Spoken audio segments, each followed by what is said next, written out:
What line of business is generally more corrupt than people realize? Academic publishing. It's not necessarily corruption, but it's a really F***cked up system.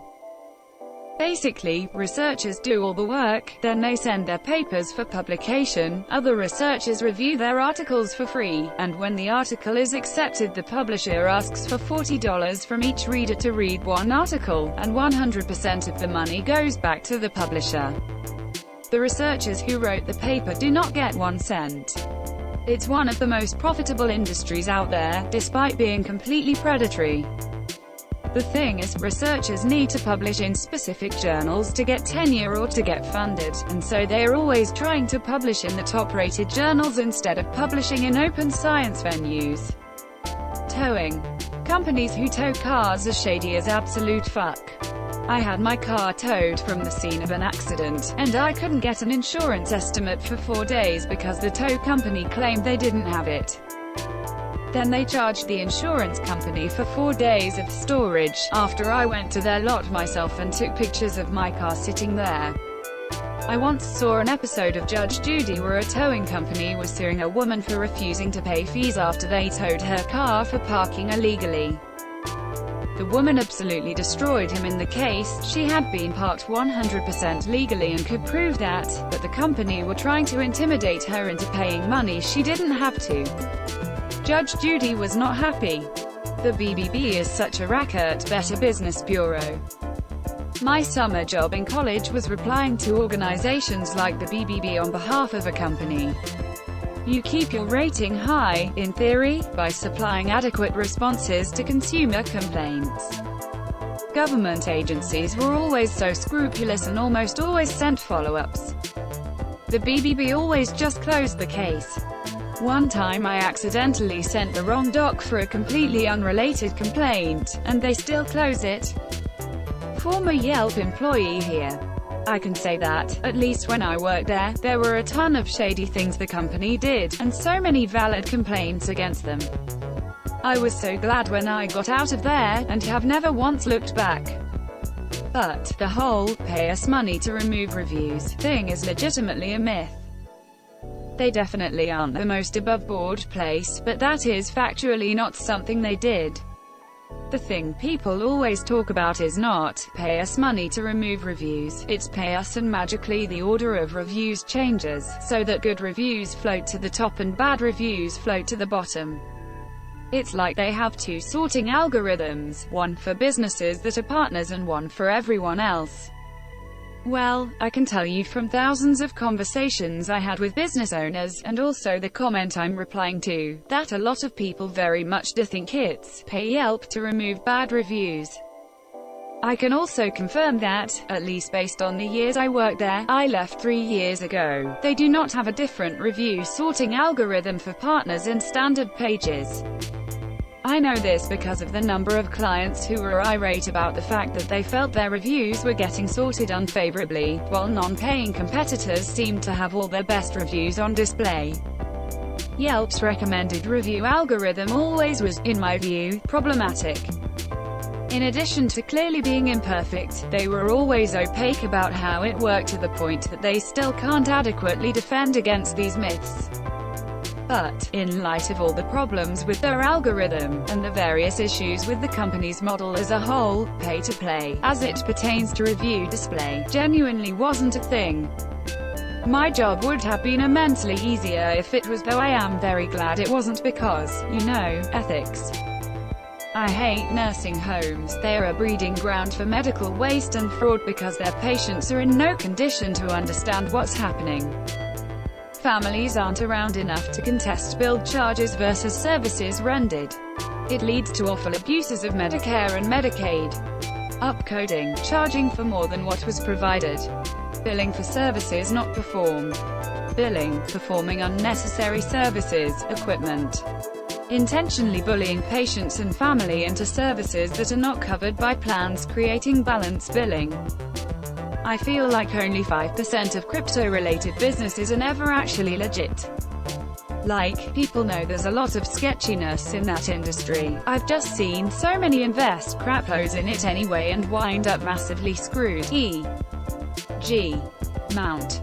Gox, Quadriga, etc. Then they have basically zero recourse because crypto is decentralized and therefore incredibly difficult to trace for law enforcement. That actually isn't too far off. I'm in online marketing and 2 years ago there were so many crypto-focused businesses, many of which are gone. There are even people advertising their pump and dump services. Crypto might someday be something. But right now it's the shadiest of shady investments. It's like what penny stocks were in the 90s. I would rather invest in a fucking money market account. IT help from chain companies. Pretty much just Best Buy at this point, but they gouge on their services, or at least did several years ago when I last looked. They'll charge you not only do they overcharge for their services but usually will go over the estimated time for the repair. The reason for them taking so long is that there is usually only one person in the geek squad who can actually do repairs, and all the other people are more or less cashiers with maybe some minor troubleshooting experience. This is also why they send so many things out for repairs instead of doing them in store. You should just take it to a local computer repair shop instead. They will probably do it for half the price in half the time, and will probably give you some recommendations on how to prevent having issues in the future. Jewelry. There's a reason as to why the Big Four audit firms shy away from auditing SME jewelry shops, as most are family-run shops with unknown sources of money, improper stock records and no formal books. Auto mechanics. There are plenty of honest shops out there, but there are also lots of places that won't think twice about charging for unnecessary repairs, and even for work they haven't actually done. Make sure you're going to someone you know you can trust. My mother's car was running rough, so she took it to a chain shop. They told her that it needed this list of 5 things and that it would be over $400. She then had me look at it since I'm a hobbyist car mechanic. Nothing on that list that they gave her was wrong or needing work. It was all a lie.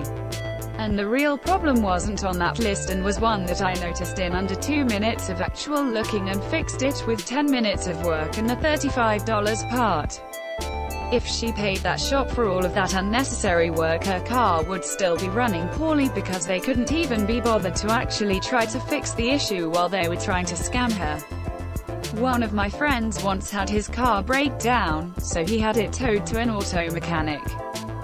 The auto mechanic said that it was broken, would never work again, and that he should just sell it to them for spare parts. The money they offered my friend was so low that even he realized something was up, so he started calling around and asking other auto mechanics how much they would pay for a broken car. He found a deal pretty quickly that was better than the original mechanics, even including the cost of towing, but when the new guys showed up, the original mechanic shop refused to let them tow the broken car away, and stated that they had the right to purchase the broken car for spare parts since it was in their garage. They tried to bully my friend into accepting the pitiful amount of money, but my friend called the cops, and the moment the cops entered the property the car was suddenly released, and the original mechanics pretended like it had never happened. The new mechanics agreed with the original mechanics' assessment that it would be a better deal to just sell the car for parts rather than spend a fortune trying to fix it up again, so at least the original mechanics were honest about that. The new mechanics just gave my friend a fairer deal. Mega churches in the US, these guys are stealing money have over first through the use of flashy sermons and trumped-up versions of how the Bible actually works. Not to mention the fact that most of the donations they receive help the people that own the church pay for private jets and mansions. Even if there's a catastrophe in their neighborhood, they can't be bothered to send some money their way. After that last tornado in Missouri, a local megachurch didn't donate a dime. Meanwhile, a local casino donated a large sum of money to the victims. After that last tornado in Missouri, a local megachurch didn't donate a dime. Meanwhile, a local casino donated a large sum of money to the victims. Biomedical research. It's not so much that no cures and/or treatments are being developed, it's that scientists get too competitive to be objective anymore. I've seen scientists look at the many publications a rival has and call all of it bullshit, on the grounds that the rival's hypothesis doesn't agree with theirs, and will refuse to ask the question of why it's happening. I've even seen scientists outright yell at each other, Jerry Springer style, at conferences over their work. There's also the abuses along the line that come with making it a competitive field. Students and postdocs having to be on so many psychotropic or self-medications to deal with abusive bosses is the rule rather than the exception. It gets even harder to stand up for yourself when your boss is an expert in their field. I have a friend who survived a suicide attempt a few years ago thanks to PhD advisor that triggered it. Don't even get me started on what the desire for fame and funding makes scientists do. For example, there was a scientist who was suspected of being murdered in Japan after he found his boss's data had been falsified, fabricated. They found a suicide note, but the facts surrounding suicide made it highly unlikely that it was, considering that they found sodium azide in the victim's system, which is very painful and slow way to die. If you liked this, please like and/or subscribe, and if you think it's worth it, please share.